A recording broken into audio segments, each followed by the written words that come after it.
Time for another proposal review. This one's from Adil and it reads, although I have no testimonials or previews work to show yet, trust me when I say I am the guy you are looking for.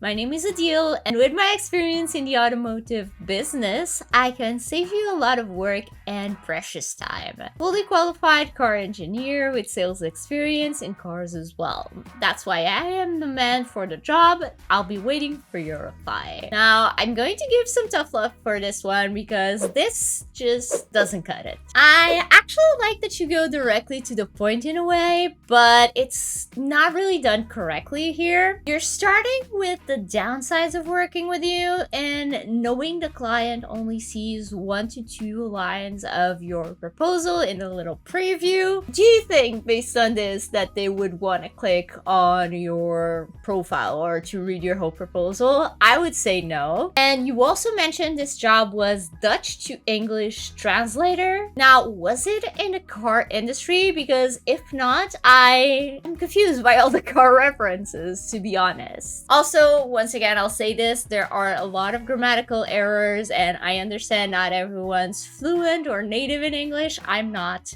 I'm fluent, not native. Definitely make sure to proofread before sending and use Grammarly. Like seriously, install it in Chrome, it's free and it detects a lot of mistakes. It also detects some that are not mistakes, but it's better than nothing. And it's a translation job to English after all, so if this is the quality of the outcome, I think it's a bad sign. Now, going back to the beginning, you mentioned not having testimonials or reviews. I challenge you to get those before you send your next proposal. And this doesn't just go for a deal, this goes for everyone that's watching this video. Get some experience, get some testimonials, even if it's for a beta client that you work for free or for a highly discount, whatever, like a personal project, a school project, anything, you need to have something at least in your portfolio to show what you can do. In your case, you can try to do some mock translations and add them to your portfolio. I would recommend having at least 3 portfolio pieces and your profile before you apply to your next job, just so it looks complete. And also for the testimonial part, I would recommend trying to get a testimonial, even if it's from a past employer. Hopefully they can speak about your work ethic and other soft skills that can be transferable to your freelance career. Now, if you want your proposal to be reviewed in a future video, I'll have the link